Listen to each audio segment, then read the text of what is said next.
Et nous avons donc rendez-vous avec la chronique psy de Nathalie Zage. Bonjour Nathalie. Bonjour Rudy. Aujourd'hui, vous nous proposez de continuer cette réflexion sur la psychologie des enfants issus de mariages mixtes judéo-chrétiens. Oui Rudy. Et cette fois, nous allons parler d'un cas précis en évoquant le récit autobiographique Mikado de Gilles Rosier, que beaucoup d'auditeurs d'RCJ connaissent, puisque Gilles Rosier est l'auteur de plusieurs romans.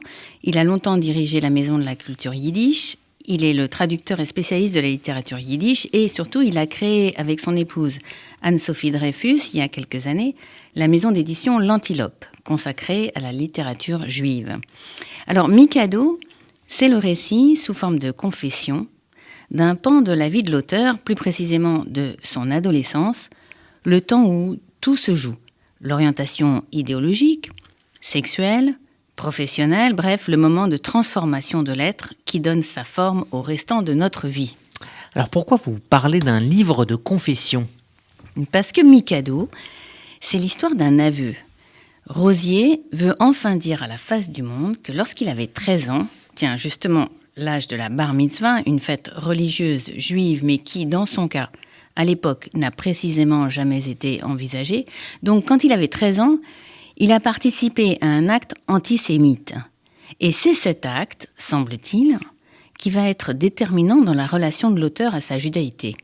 Alors qu'a-t-il fait ? De quel acte parlez-vous ? Alors ça se passe dans une petite ville de province, au début des années 1970. Des collégiens décident d'envoyer une lettre anonyme violemment antisémite à un de leurs professeurs, qui est juif, et c'est Gilles Rosier, qui leur procure l'adresse personnelle du professeur. Cet acte lui vaudra d'être puni, sa mère sera convoquée, il sera renvoyé du collège, et sa mère qui va tenter de défendre son fils en clamant fort, pour la première fois, alors qu'elle le taisait jusqu'alors, qu'elle est juive et que ce n'est donc pas possible que son fils ait participé à un tel acte. Et pourtant, pourquoi commet-il cet acte antisémite ?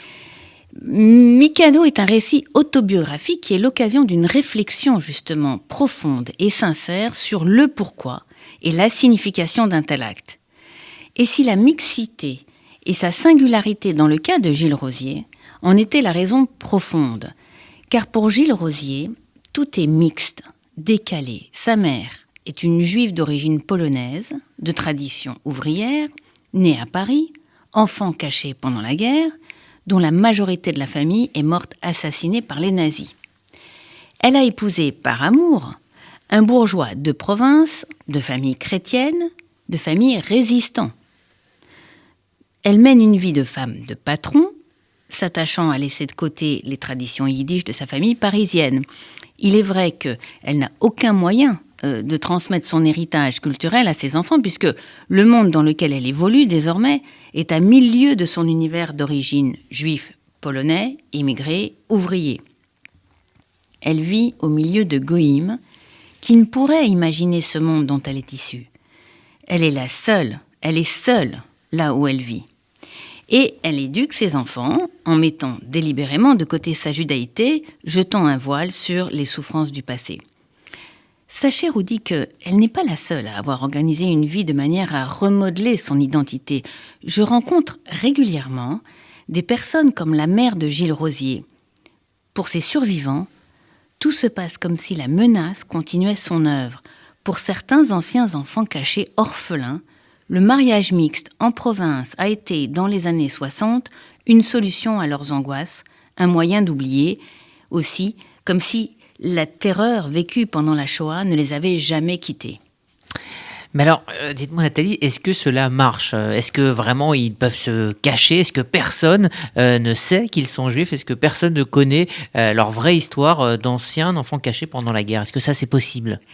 Eh bien, Rudy, oui, ça peut marcher.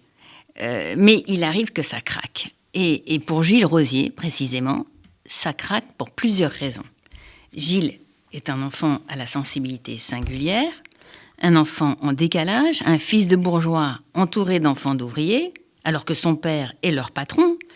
C'est aussi un enfant qui ne joue pas aux jeux de garçons et qui préfère les jeux de filles. Son frère, son aîné de quelques années, se moque de lui. Adulte, Gilles Rosier choisira de quitter la province, de partir vivre à Paris, de suivre des études de yiddish et deviendra l'un des principaux traducteurs français des grands auteurs du Yiddishkeit. Gilles Rosier recherchera alors le monde juif, épousera une femme juive, aura des enfants juifs, bref, effectuera un chemin personnel complexe et volontaire afin de retrouver l'identité qu'il pressentait être la sienne. À la question juive, il réagit en fait à l'inverse de sa mère. Autant pour elle, être juive la mettait en danger, autant pour ce fils, l'affirmation de l'identité juive a été la condition d'une vie apaisée. Alors revenons maintenant à cet acte antisémite. Est-ce que vous pensez, Nathalie, qu'il a paradoxalement permis à son auteur justement donc de redevenir juif? Oui, Rudy, c'est un peu cela. Et c'est, je vous l'avoue, plutôt compliqué comme cheminement. Gilles Rosier nous invite à penser que l'acte antisémite d'adolescent n'a été pour lui que le moyen de bouleverser un équilibre mensonger. Le mariage mixte de ses deux parents imposait le silence sur l'une des deux identités. Et c'est par son acte agressif contre l'identité de sa mère, une part de la sienne propre, qu'il contraint cette dernière à sortir du placard. Ce qui est remarquable dans son livre, c'est la subtilité avec laquelle il rend compte de ce sentiment psychologique complexe vécu par des enfants nés au sein d'unions mixtes, ces enfants qui sont soumis au silence, à l'effacement d'une ou des deux traditions familiales. Et c'est par le clash, la confrontation violente, qu'il se contraint lui-même à se redéfinir. Épreuve pénible, c'est certain, mais qui lui a permis de trouver enfin sa propre cohérence existentielle. Mikado, de Gilles Rosier, c'est un très beau livre, sincère et profond, qui montre l'audace nécessaire pour vivre en harmonie avec soi-même